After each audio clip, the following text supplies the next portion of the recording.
설날인가요?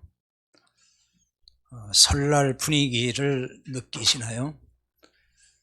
설날 분위기를 이제 느낄 수 있는 게 좀 몇 가지가 있는데요. 동네 마트 앞을 지나가면은 느낄 수 있습니다. 평소와는 다르게 선물용 상품들이 가득가득 이렇게 쌓여 있는 걸 볼 수가 있습니다. 모든 마트가 다 그런 것 같은데요. 마트에 가면은 각종 상품들이 다 이렇게 진열되어 있죠. 물건을 살 때에 보통 가격을 이렇게 이제 봅니다. 잘 모르면은 이게 얼마짜리입니까? 하고 묻기도 하죠. 진열된 상품마다 전부 다 그 가격이 다 매겨져 있습니다. 그런데 상품만 값을 매기는 것은 아닙니다. 사람에게도 값을 매길 때가 있더라고요. 요즘에는 특히 유명 연예인들 또 스포츠 스타들 이런 사람들도 몸값이 얼마라느니 이런 얘기들을 심심치 않게 합니다. 축구스타 손흥민 선수의 몸값이 얼마인 줄 아십니까? 주급으로 3억 한 1,800만 원 이상 받는다 그래요.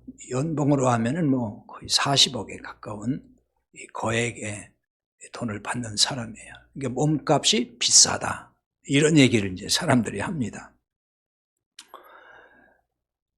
그렇다면은 자, 여러분은 얼마짜리입니까? 사람을 얼마짜리냐고 이렇게 묻는다고 하는 것은 인간의 존엄성을 훼손하는 말일 수 있습니다. 듣기에 따라서는 그게 좋은 말로도 들리지만은 상당히 기분 나쁜 또 모멸감을 주는 말로 들릴 수가 있죠. 사실 인간을 어떻게 값으로 계산을 하겠습니까? 사람에게 어떻게 가격을 매길 수 있냐는 것입니다. 그럼에도 불구하고 오늘 이 세상은 소위 연봉을 얼마나 받느냐에 따라서 그 사람의 가치 평가를 하고 마는 그런 경우를 얼마든지 볼 수 있습니다. 사실 사람의 가치라는 것은 연봉으로 결정되는 건 아닌데 시대가 그렇게 지금 변하고 있고 흘러가고 있습니다. 우리 그리스도인들도 값이 있습니다. 구원받은 성도는 값이 있어요. 값이 매겨져 있습니다. 그럼 구원받은 우리 성도, 그리스도인들은 얼마짜리일까요? 값이 얼마나 나갈까요? 수십억, 수백억으로 값을 매길 수 있을까요? 말도 안 되는 것입니다. 이건 계산할 수가 없는 것입니다. 왜냐하면 너무나 비싼 존재이기 때문에 그런 거죠. 그래서 예수님짜리라는 말을 씁니다. 예수님짜리라는 말을 들어보셨나요? 이 용어를 쓴 분은 제 기억으로는 이남아 목사님이라는 분인데요. 이 목사님이 1996년도인가 하여튼 90년대 중반에 예수님짜리라는 책 제목으로 해서 성경 공부 교재를 하나 낸 게 있습니다. 이제 그때 제가 그 교재를 사서 본 적이 있는데요. 그 책 제목이 이제 예수님짜리예요. 그 책 제목이 참 마음에 들더라고요. 그래서 오늘 이 본 말씀을 이렇게 쭉 묵상하다가 그래서 설교 제목을 당신은 얼마짜리인가 이런 제목을 한번 정해봤습니다. 예수님짜리라는 용어는 좀 생소하긴 하지만 그렇다고 이게 어려운 말은 아닙니다. 그러니까 우리가 예수님의 목숨값으로 구원받았다고 하는 그 근거를 가지고 이렇게 용어를 만든 것이에요. 우리가 이제 상품을 말할 때에 가격을 매기고 가격이 매겨지는데 얼마짜리 그러잖아요. 이게 10만 원짜리다, 20만 원짜리다, 또 아니면 100만 원짜리다. 그 가격을 얘기할 때 얼마짜리 하듯이 이런 점에서 예수님짜리다 우리는 예수님 짤이다 이렇게 말을 하는 것입니다. 오늘 7절의 말씀을 다시 보면요, 우리는 그리스도 안에서 그의 은혜의 풍성함을 따라 그의 피로 말미암아 속량 곧 죄사함을 받았느니라 이렇게 나와 있습니다. 죄사함을 받았느니라 그랬어요. 이 말은 우리가 어떤 형벌로부터 면제받았다 그런 뜻이에요. 그러니까 죄를 짓고 그 죄로 인하여서 벌을 받아야 되는데 그걸 면제받았다는 얘기예요. 이 말은 이런 뜻인 거예요. 하나님이 우리의 모든 죄를 용서하셨다 하는 뜻이 되는 거예요. 죄를 용서받았기 때문에 형벌을 받을 필요가 없게 됐다는 거죠. 형벌이 면제됐다 그 얘기입니다. 자, 그렇다면 여러분은 모든 죄에서 용서받았습니까? 여기에 대해서 아직도 확신이 없습니까? 나는 지난날 죄는 용서받은 것 같은데 앞으로 죄는 또 용서받을 죄는 아직도 있습니다.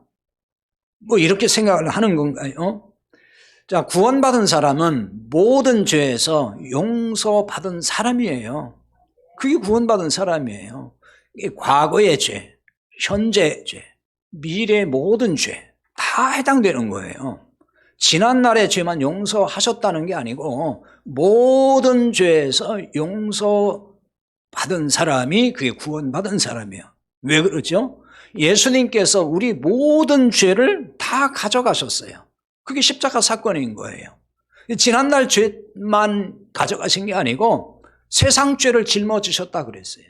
그러니까 이 세상 죄는 모든 세상 속에서 일어날 수 있는 죄를 말하는 것입니다. 그 모든 죄까지, 그러니까 앞으로 우리가 지을 수 있는 죄까지도 다 가져가신 것, 그게 영원한 속죄의 제사를 드렸다는 뜻인 거예요. 단번에 그걸 다 해결하셨다는 얘기예요.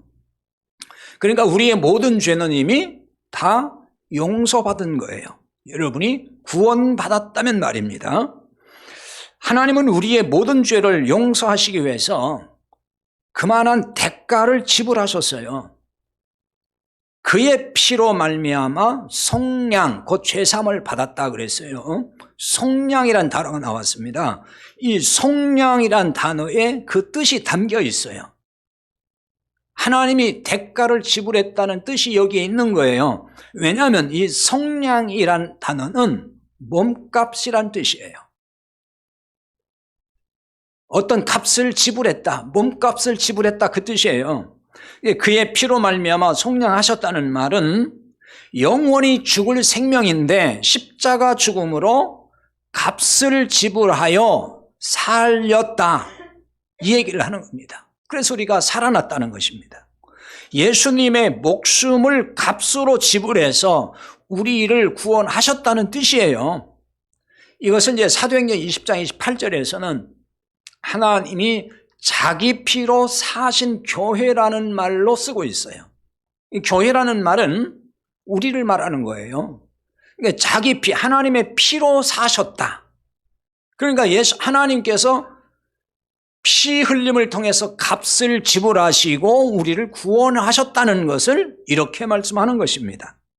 하나님께서 이 엄청난 대가를 치르시고 우리를 구원하셨어요. 하나님이 우리를 얼마나 대단한 존재로 보는지를 알 수 있는 사건인 거예요. 우리가 얼마나 큰 가치가 있기에 우리를 위해서 목숨까지 지불하셨을까요? 우리는 이것을 깨달아야 되는 거예요.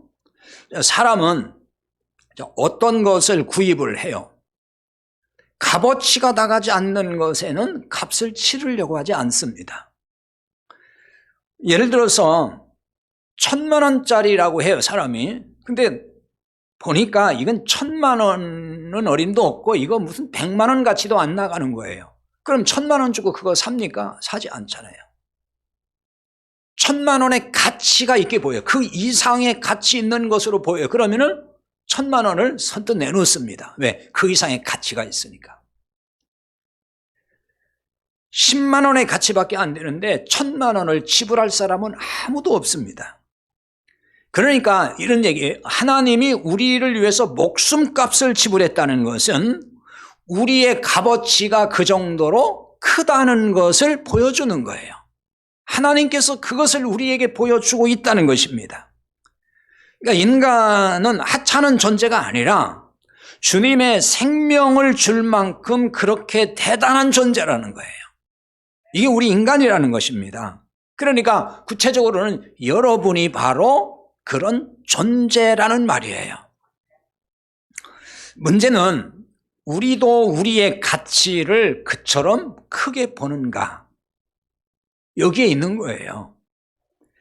하나님은 그렇게 우리를 가치 있는 존재로 보시는데 우리는 정작 그렇게 보고 있느냐 하는 것입니다. 구원받은 자로서 하나님이 보시는 것처럼 우리를 가치 있게 나 스스로도 보고 있는가 하는 점입니다. 그럴 분이 많을 거라고 생각은 합니다만은 그렇게 가치 있는 존재로 보지 않는 사람들도 또 많은 것 같아요. 왜냐하면 가만히 보면은 가치 없이 사는 분들이 많아요. 사람이 자기 존재의 가치가 귀하다고 생각하면 가치 없게 살 수가 없어요. 가치 있게 사는 거죠. 그게 가치가 있는 사람이란 뜻이잖아요. 근데 가치 있는데 정말 무가치한 인생을 산다면은 스스로 자기를 가치 있다고 생각하지 않는 것과 뭐가 다르겠느냐는 것입니다. 자, 사실이 그렇다면 왜 그럴까요? 아마도 우리의 구원이 하나님의 은혜라고 하기 때문일지도 몰라요. 은혜가 뭐예요? 은혜로 구원받는다는 건 거저 구원받았다는 거잖아요. 공짜로 구원받았어요. 거저 주시는 거라고 하니까 그런 생각이 드는지 모른다는 거예요. 사람은 자신이 거액을 지불하고 얻은 것에 대해서는 이거 엄청 가치 있게 생각하고 귀중하게 생각을 해요. 함부로 하지 않습니다. 만약에 여러분이 구원이라고 하는 것을 적어도 1억 아니면 수십억을 내가 지불하고 얻었다 하면은 구원의 가치를 엄청나게 크게 생각할 거예요. 그렇지 않겠습니까? 내가 그래도 전 재산 몇 억을 바쳐서 이 구원을 얻었는데 이 구원을 이렇게 쉽게 생각하는 거야? 내가 이게 얼마나 큰 가치를 여기에 투자했는데 이렇게 생각을 할 거란 말이에요. 자, 그런데 하나님이 공짜로 주셨다고 하니까 가치 있게 보지 않는다는 거예요. 사람은 왜 그런 심리가 있잖아요. 공짜로 받으면은 물론 이제 공짜로 받아도 귀하게 여기고 누구가 주느냐에 따라 귀하게 여기는 사람도 있지만은 대체적으로는 이런 심리가 있단 말이에요. 공짜로 내게 준다는 것은 그게 그렇게 엄청나게 비싸고 좋은 건 아니라고 생각을 하는 거예요. 우리가 그러잖아요. 정말 비싸고 좋은 거를 사람들이 그냥 주는 법은 별로 없어요. 물론 자기가 진짜 사랑하는 사람은 그냥 줄 수 있지만은 보편적으로 우리가 누구에게 뭘 줄 때에 정말 고가의 제품이라든지 비싼 것을 그냥 주는 법은 없잖아요. 그러니까 받는 사람 입장에서도 그냥 거저 받으면은 그 대단한 가치 있게 생각 안 한다는 거죠. 큰 것으로 여기지 않는다는 거예요. 자, 이런 현상. 그러니까 하나님께 우리가 사실 은혜라고 하는 것을 거저 받긴 했는데 왜 그걸 그렇게 귀하고 가치 있게 엄청난 가치로 다가오지 않을까 하는 거예요. 아마도 이것은 하나님이 왜 은혜로 주시는가를 깨닫지 못하는 데서 오는 현상일 수 있어요. 우리의 노력으로 구원받을 수 없기 때문에 하나님께서 은혜로 베푸신 건데 이것을 깊이 깨닫지 못하고 있다는 거죠. 그러니까 이걸 알려면은 우리가 어떤 상태였는지, 즉 구원받기 전에 어떤 상태였는지를 깨달아야 돼요. 구원받기 전의 상태를 잘 알게 해주는 말씀이 이제 에베소 2장에 들어가면 나오는데요. 에베소 2장 1절에 보면은 그는 허물과 죄로 죽었던 너희를 살리셨도다 그랬어요. 구원받기 전에 우리가 이런 상태였다는 거죠. 허물과 죄로 죽었던 너희다. 죽었던 자였다는 것입니다. 죽었던 존재였어요. 육체가 죽었다는 얘기가 아니에요. 영적으로 죽었던 존재였다는 것입니다. 죽었다는 표현을 쓰는 이유는 스스로 할 수 없는 상태에 있었다는 걸 말해주는 거예요. 죽은 자가 뭘 할 수 있어요? 죽은 자는 아무것도 못 하잖아요. 그거 말해주는 거예요. 죽은 자가 할 수 있는 것은 정말 아무것도 없습니다. 이 말은 스스로 노력으로는 도무지 구원받을 수 없다는 뜻이에요. 세상 사람들은 보통 착하게 살고 선한 일 많이 하고 좋은 일 많이 하고 그러면은 죽어서 좋은 데 간다 이런 생각을 가지고 있죠. 그들이 생각하는 죽어서 좋은 데 가는 게 우리가 말한 소위 이제 구원이라고 볼 수 있는데 착하게 살면은 그렇게 된다는 생각을 다 가지고 있어요. 물론 아마 기독교인 중에도 그런 생각을 가지고 있는지 모르겠어요. 그런 사람도 있을 거예요, 많이. 그런데 잘 생각해야 될 게 착하다는 기준이 뭐냐 하는 것도 사실 모호합니다. 자기 나름대로 착한 거예요. 그리고 또 얼마만큼 착해야 되느냐 그것도 또 기준이 애매하단 말이에요. 그렇잖아요. 얼마만큼 착해야만 그게 구원받을 수 있을 정도가 되는가. 사실은 참 애매할 뿐만 아니라 하나님을 떠난 인간이 온전히 착하게 될 수도 없고 구원받을 분량만큼 착해질 수가 없어요. 그게 성경이 가르치는 거예요. 즉 율법을 주셔서 너희가 한번 살아보라고 한 거거든요. 근데 그렇게 못 산다는 걸 보여준 거거든요. 그래서 하나님의 은혜가 필요했다 그 말이에요. 왜? 우리 스스로는 죽었다 깨내도 안 되니까, 우리의 행위로는, 우리의 노력 가지고는 안 되는 거니까 하나님이 그냥 구원해 하신다는 것입니다. 하나님이 모든 구원을 다 이루셨다는 거예요. 그걸 믿으라는 거예요. 그게 은혜를 베푸신 거예요. 그러니 하나님의 은혜를 깨닫게 되면은 구원의 가치가 얼마나 큰지를 알게 되는 거죠. 구원의 큰 가치를 알면은 구원받은 자신의 가치가 얼마나 큰지도 알게 되는 거예요. 값으로 계산할 수 없는 가치라고 하는 것을 알게 되는 거죠. 그러니까 그처럼 비싼 존재가 바로 누굽니까? 구원받은 우리, 여러분인 거예요. 여러분이 그렇게 비싼 존재예요. 하나님이 생명값으로 구원한, 목숨을 줄 만큼 그렇게 귀하고 비싼 존재라는 거예요. 그러니까 여러분은 값을 매길 수 없이 비싼 존재라는 사실을, 그것을 믿어야 돼요. 그게 깨달아져서 믿어야 되는 거예요. 근데 지금 안 믿어지는 사람이 많은 것 같아요. 지금 도대체 무슨 말을 하는지 모르겠다. 그런 표정들이 있어요, 보면은. 자, 여러분은 정말 값을 매길 수 없는 비싼 존재예요.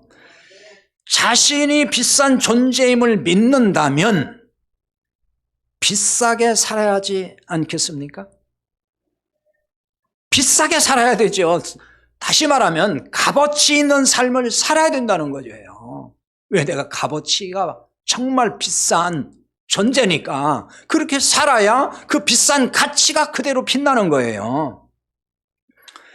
아무리 비싼 것이라 할지라도 그걸 가치 있게 사용하지 않으면 그 가치가 드러나지 않아요. 비싼 것은 비싼 만큼 가치 있게 쓸 때에 그 가치가 드러나는 거예요. 사람의 가치도 사실 그런 거거든요. 자, 어떤 사람이 외국 유학까지 해서 어렵게 박사학위를 받았어요. 그 박사학위 받은 사람은 가치가 있잖아요. 그런데 이 사람이 당장 어디 취업이 안 된다 그래가지고 보이스피싱 사기치는 일에 가담을 해가지고 그 좋은 머리를 가지고 그런 일을 했어요. 그게 바로 뭐예요? 자기의 가치를 가치 없는 존재로 만들어버리는 거잖아요. 자기 가치를 그냥 완전히 땅에 떨어뜨리는 거단 말이에요. 그 가치 있는 사람은 가치 있게 살 때 가치가 빛나고 돋보이는 건데 그냥 무가치하게 살면은 그 가치 없는 사람이 되는 것이 많은 것입니다. 그러니까 비싸게 산다고 하는 것, 우리가 비싼 삶을 산다는 것은 예수님짜리답게 우리가 예수님 짤이잖아요. 그건 엄청난 가치라는 걸 말하는 거예요. 비싼 존재로 살아가야 되는 거라. 그 말입니다. 그 어떻게 사는 게 비싼 존재로 살아가는 것일까요? 오늘 6절과 14절에서 이제 답을 볼 수 있는데요. 6절에 보면 이렇게 나와 있어요. 이는 그가 사랑하시는 자 안에서 우리에게 거저 주시는 바 그의 은혜의 영광을 찬송하게 하려는 것이라. 그리고 이제 그 밑으로 내려가 14절에 보면은 이는 우리 기업의 보정이 되사 그 얻으신 것을 속량하시고 그의 영광을 찬송하게 하려 하심이라. 이렇게 나와 있습니다. 여기에 비슷한 말씀이 나와 있어요. 똑같은 말씀이 나와 있는데 그 은혜의 영광을 찬송하게 합니다. 그러니까 하나님의 영광을 찬송하며 살아야 된다. 그 말씀이에요. 하나님의 영광을 찬송하는 삶이란 그럼 그게 어떤 삶일까 하는 것입니다. 하나님께 영광을 돌리며 살아야 한다. 이제 그런 것으로 다 우리가 금방 이해는 할 텐데요.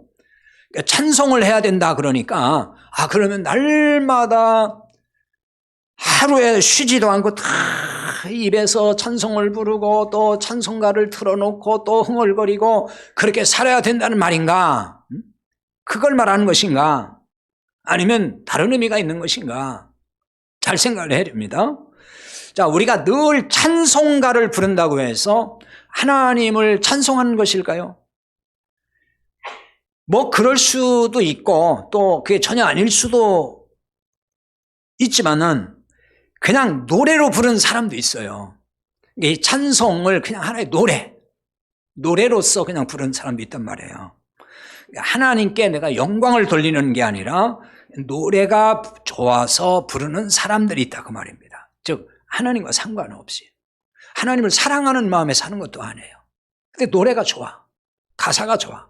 그래서 그냥 흥얼거리고 그걸 늘 부르는 사람도 있습니다. 그럼 그게 과연 하나님께 영광을 돌리는 걸까요? 하나님께 영광 돌리는 건 아무 상관이 없습니다. 뭐 이런 사람도 있거든요. 이를테면은 성악을 이제 공부하는 학생들이라든지 전공한 사람들 중에서 대형교회에서 성가대 알바하는 사람들이 있어요. 대형교회는 소위 그 성악 전공한 사람들 돈 주고 사가지고 성가대 구성을 많이 한다고 그러더라고요.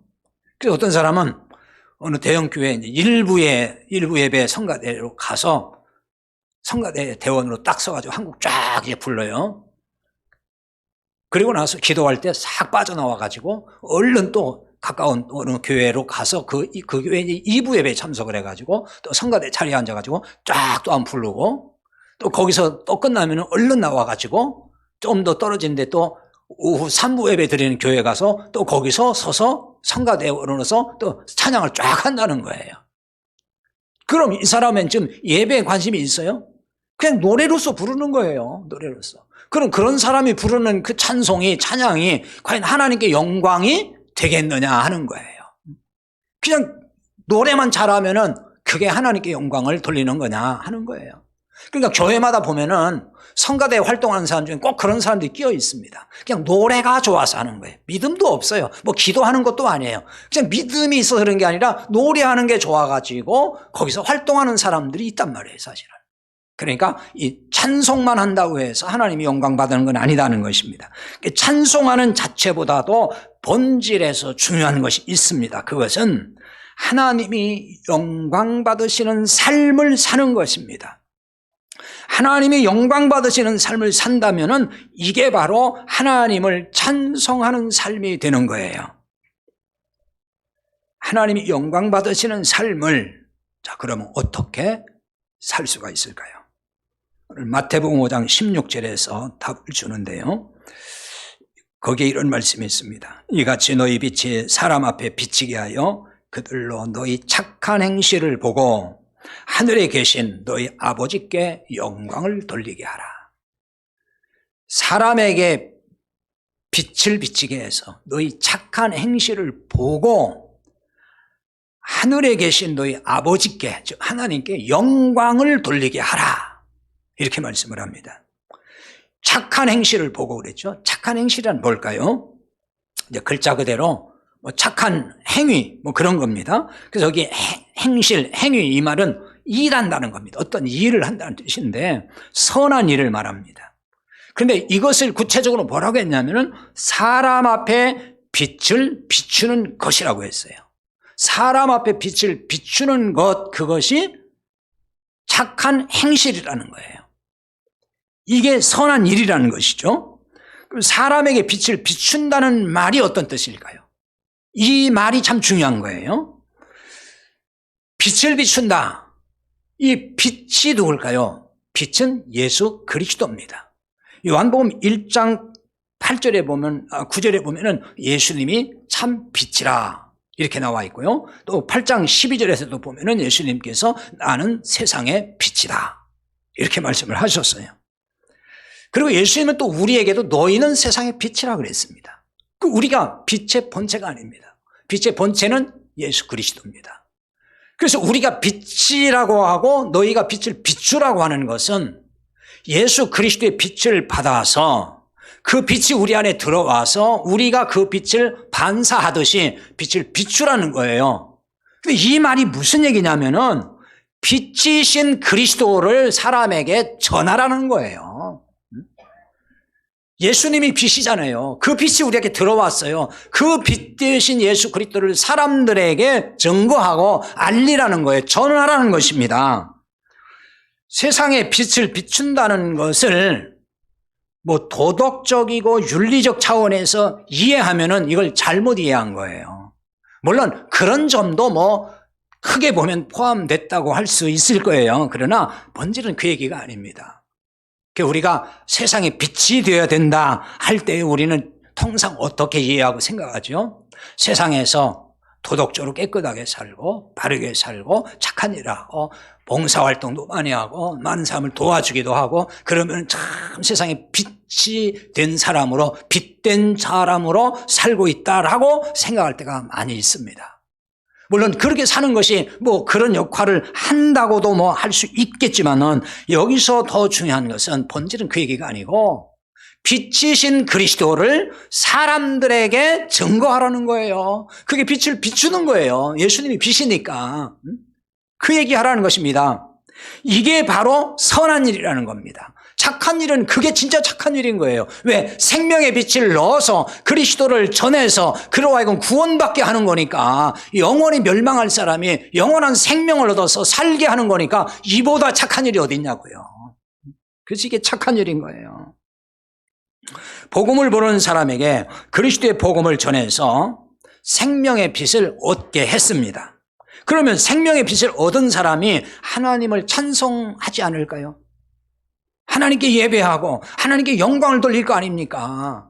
여러분 구원을 몰랐던 사람이 구원의 복음을 듣고 구원이 이런 거구나, 내가 이제 구원받았구나, 그러면 하나님 감사합니다, 하나님 찬양합니다, 하나님께 영광 돌린다 이렇게 하지 않겠냐고요. 그러니까 생명의 빛을 여러분들이 증거했어요. 그리스도를 말해줬어요. 그랬더니 그 사람이 복음을 깨닫고 구원받았어요. 그러면 너무너무 기쁘고 감격해서 하나님께 영광을 돌린다는 거예요. 이것이 바로 뭐냐? 우리를 보고 우리로 인해서 하나님께 영광을 돌린다라고 말을 하는 거예요. 이렇게 사는 삶이 바로 비싼 존재로 살아간다, 그 얘기입니다. 유명 대학병원에 명의로 소문나는 의사들이 있지 않습니까? 자, 이런 의사들을 만나서 진료를 받으려면은 짧게는 뭐 몇 달, 길게는 몇 년씩 기다리더라고요. 그래서 그런 의사 만나기 참 힘들어요. 뭐 표현이 적절하지는 않다고 생각합니다만은 이런 의사들은 몸값이 비쌉니다. 많은 사람이 귀하고 가치 있게 여기는 의사죠. 왜 그렇죠? 육신의 생명을 살리는 일, 병든 사람 죽을 건데 그 병으로 죽을 수도 있는데 잘 고쳐요. 그래서 다시 살아나게 만들어요. 그러니까 명의라고 하고 사람들이 그분은 굉장히 귀한 존재로 가치 있는 존재로 여기는 거예요. 다른 의사가 잘못하는 수술도 잘해서 살려내고 그야말로 죽은 목숨을 잘 살려내요. 그런 사람은 사람들이 다 정말 귀하게 여긴단 말이에요. 아주 가치 있게 여겨요. 육신의 한시적 생명을 살려주는 겁니다, 사실은. 그렇잖아요? 육신의 생명은 뭐 죽을 사람 살린다고 해서 영원히 사는 건 아니에요. 연장을 하는 것뿐이에요. 또 시간이 흐르면은 그 사람은 또 죽는 날이 온단 말이에요. 근데 명의라고 하는 사람은 사실 그 일을 하는 거예요. 영원히 살게 하는 게 아니고 어느 정도 연장시키는 거잖아요. 그게 뭐 10년 살도록 20년 살도록 뭐 30년 살도록 더 연장시켜주는 그 일을 하는 거란 말이죠. 근데 이런 치료만 잘해도 가치 있는 의사가 돼요.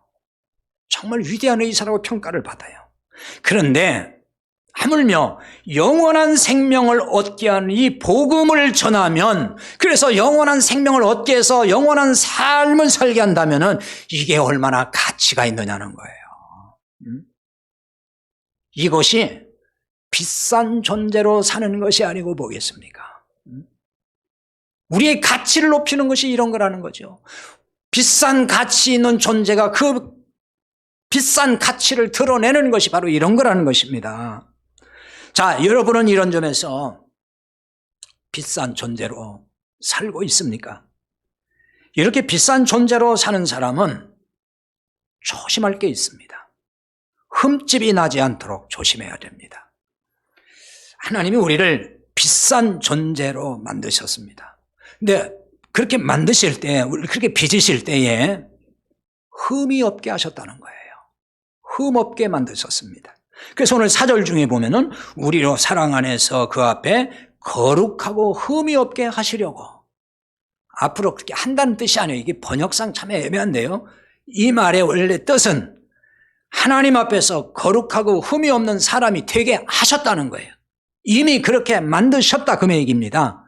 즉 예수 그리스도의 핏값을 통해서, 그 피의 공로를 통해서 우리를 그렇게 흠없게 이미 만들어 버리셨다는 것입니다. 하나님 앞에 설 수 있도록 우리를 하자가 없는 사람으로 만드셨다는 거예요. 왜? 하나님 앞에는 하자가 있으면 설 수가 없거든요. 그게 흠없이 만드셨다. 거룩하고 흠없게 하셨다는 게 그런 뜻이에요.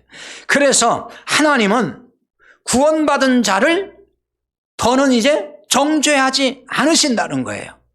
그래서 반복해서 자주 드릴 말씀이지만 그리스도 예수 안에 있는 자에는 뭐가 없어요? 정죄함이 없나니 그랬습니다. 왜? 하나님이 그렇게 만드셨으니까 그러는 거예요. 비록 구원받은 자가 잘못한 일이 있다 할지라도 하나님이 정죄하지 않으십니다. 왜 그래요? 이미 하나님이 죄 없다고 선언하셨어요. 이미 의롭다고 선언하셨어요. 하나님이 그렇게 하셨기 때문에 하나님은 정죄하지 않아요. 이제는 하나님은 일구이연하는 분이 아닙니다. 사람은 말을 이랬다 저랬다 하지만은 하나님은 한 번 선언하시면 그걸로 끝입니다. 자, 그렇다고 함부로 살아도 된다고 말을 하는 게 아니에요. 이렇게 받아들이면 또 안 되는 거죠. 그러니까 이제 함부로도 살아도 되겠다, 그게 아니란 말이에요. 하나님이 흠없게 하셨으니 이에 걸맞게 살아야 되지 않겠어요? 그게 맞는 거잖아요. 비싼 존재가 됐으니까 비싸게 살자는 거예요. 가장 값어치 있게 살자는 얘기입니다. 하나님은 우리가 설령 잘못해도 정죄하지 않습니다. 지옥에 보내고 그러지 않아요. 하지만 누가 정죄할까요? 사람이 정죄합니다. 사람은 정죄를 해요. 그래서 사람 보기에 바르게 사는 것 중요한 거예요. 4절에 보면은 이제 흠이 없다는 용어가 있잖아요. 이 단어의 뜻이 비난받을 일이 없다는 뜻이 있어요. 비난받을 일이 없다. 자칫 하나님이 정죄하지 않는다는 이 사실을 오해하거나 잘못 이해하면은 악용할 소지도 있습니다. 어떻게 악용할 수 있냐면은, 사람들이 자기를 보고서 비난을 하고 정죄를 해요. 그러니까 뭐라고 하냐면은, 하나님도 나를 정죄하지 않는다고 했는데 당신이 뭔데 나에게 마음대로 정죄하고 비난하는 거야, 이렇게 나올 수 있다는 것입니다. 그것은 매우 잘못하는 처신이죠. 이런 태도가 만약에 있다면은 이거는 자신의 비싼 가치를 땅에 떨어뜨리는 것이 됩니다. 자신에게 흠집이 생겨서 비난받을 때 어떻게 해야 됩니까? 겸허하게 수용하고 반성하고 고쳐야 되겠죠. 돌아서야 되는 거예요. 하나님은 정죄하지 않는데 내가 왜 비난받아야 돼? 당신이 뭔데 나를 비난해? 자, 이렇게 하면 옳지 않다는 말이에요. 우리가 연약한 육체 안에 갇혀 살기 때문에 흠없는 사람으로 산다는 것은 쉽지 않습니다. 우리가 정말 많은 흠 없이 어떻게 살 수가 있나요? 그렇게 살기 어렵잖아요. 그러니 어쩔 수 없다는 얘기가 아니에요. 그러니까 더 조심해야 한다, 그 얘기입니다. 비싼 우리에게 흠이 생길 수 있는 함정, 올무 이런 게 세상에는 널려 있습니다. 유혹도 많고 시험도 얼마나 많습니까? 이 세상은 온통 죄악으로 가득 차 있어요. 그러니까 살다 보면은 우리의 연약한 육체 속에 살고 있고 이 세상 속에 살기 때문에 자꾸만 우리에게 흠집이 생길 일이 생긴다는 거예요. 우리 거룩하게 됐음에도 자꾸만 세상에서 어떤 흠집이 자꾸 생겨요. 간혹 유명 연예인들, 소위 스타 연예인들, 또 스포츠 스타들, 이런 사람들의 그 사생활 문란으로 인해서 이런 사람들이 그 비난받을 때가 있어요. 음주운전해가지고 사고 쳐가지고 사람들에게 빈쪽사하고 욕먹는 일도 생기고, 또 어떤 스캔들에 막 휘말려가지고 사람들 입에서 오르내리는 일들이 생기고 그러죠. 몸값이 보통 비싼 사람들이 아니에요. 보면은 굉장히 정말 몸값이 비싼 사람들이 그런 일을 할 때가 있습니다. 그러면 이제 그 가치가 바닥으로 추락이 됩니다. 사람들이 그거를 다 사람이니까, 똑같은 사람이니까 다 그럴 수 있지, 술도 마실 수 있고 그런 사고도 칠 수 있고 누구는 안 그래, 다 그럴 수 있지, 이렇게 이해하는 사람 별로 없어요. 그러니까 몸값이 비쌀수록 사람들은 더 비난 강도가 높습니다. 그러니까 그 사람들께 이해해주고 동정하는 것보다는 비난의 소리가 그냥 그들에게 막 쏟아지는 걸 볼 수가 있어요. 평범한 사람들이 똑같은 과오를 범하면은 여론의 질타를 받지 않아요. 사람들이 별로 신경도 안 써요, 사실은. 그러니까 몸값이 비싼 사람일수록 호된 질타와 비난을 받는다는 것입니다. 예를 들어서 대통령 후보들이 계속 공격받고 비난받고 하는 게 뭐예요? 그 사람들의 어떤 실수, 말의 실수, 또 어떤 문제가 될 때에 그 일반인들이 다 할 수 있는 것들이고 다 그렇게 살다 보면 살아가는 건데, 적어도 대통령 후보니까 안 된다 이런 거잖아요. 그만큼 이제 소위 속된 말로 몸값이 비싼 존재가 이미 돼버렸잖아요. 그래서 그러는 거예요. 그걸 요구하는 거란 말이에요. 일반 사람들이, 평범한 사람들이 욕을 했다, 또 아니면 좀 거짓말했다, 또 속여먹었다, 그거 가지고 엄청나게 막 방송에서 나오고 비난하고 그런 거 없어요, 사실은.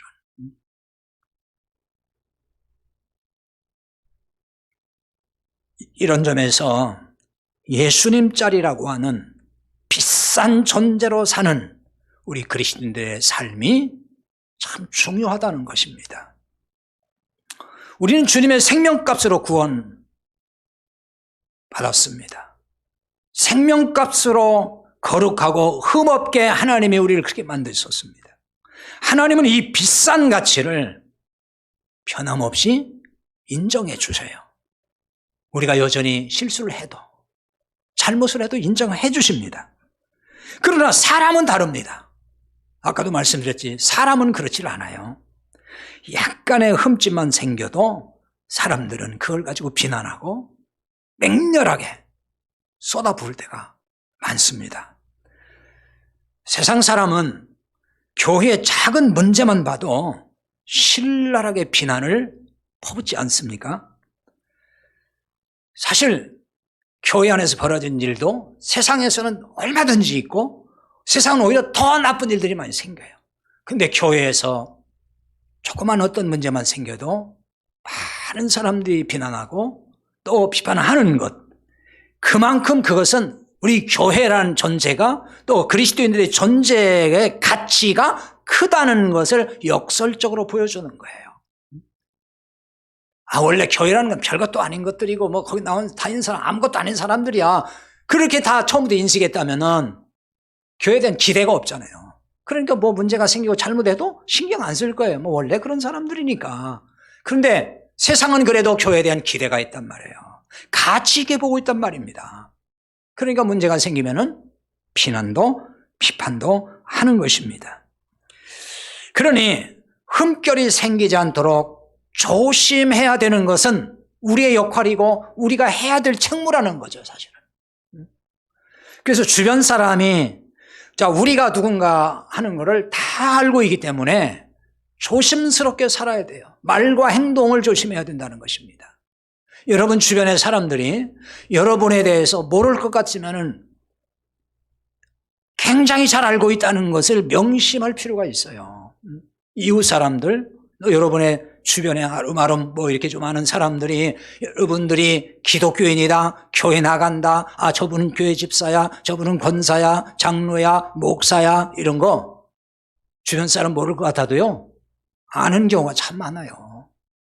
저도 이 동네에서 어떤 때 깜짝 놀랄 때가 있어요. 제가 모르는 사람이에요. 근데 목사님이죠? 이렇게 하는 사람이 있어요. 알고 있다는 거예요. 그런데 그냥 아는 척 하지 않고 있었던 것 뿐이죠. 그럴 때 참 굉장히 당황스럽기도 하고, 정말 행동거지가 얼마나 중요한가. 다 보고 있을 거라는 거죠.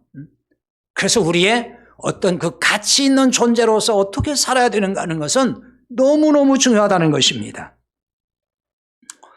세상 사람에게도 그래서 비싼 존재로 보이도록 처신해야 된다는 거예요.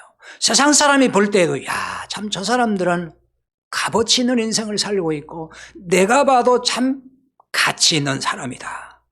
세상 사람들이 그렇게 인정할 정도로 살 필요가 있다는 거예요. 온 백성이 칭송받았던 예루살렘 교회 성도들처럼 말이에요. 온 백성들이 예루살렘 교회 성도들을 칭송했다고 그랬습니다. 예수님 짤이라는 이 값비싼 우리가 싸구려 존재로 전락되지 않도록 해야 된다는 것입니다. 세상은 점점점 진흙탕 싸움의 현장처럼 되어가고 있습니다. 세상이 이럴수록 우리가 예수님 짤이답게 품위를 잘 지키면서 살아갈 필요가 있어요.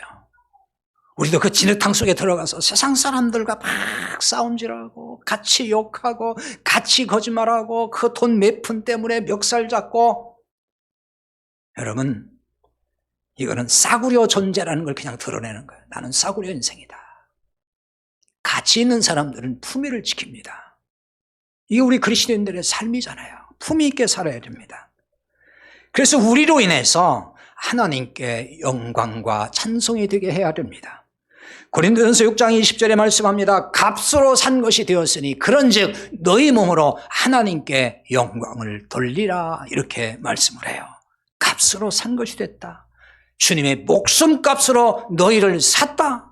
그러니까 너희는 비싼 존재다. 예수님 짤이라 그런 거예요. 그러니까 너희 몸으로 이제는 하나님께 영광 돌리라는 것입니다. 설 명절이 연휴가 지금 연휴를 보내고 있습니다.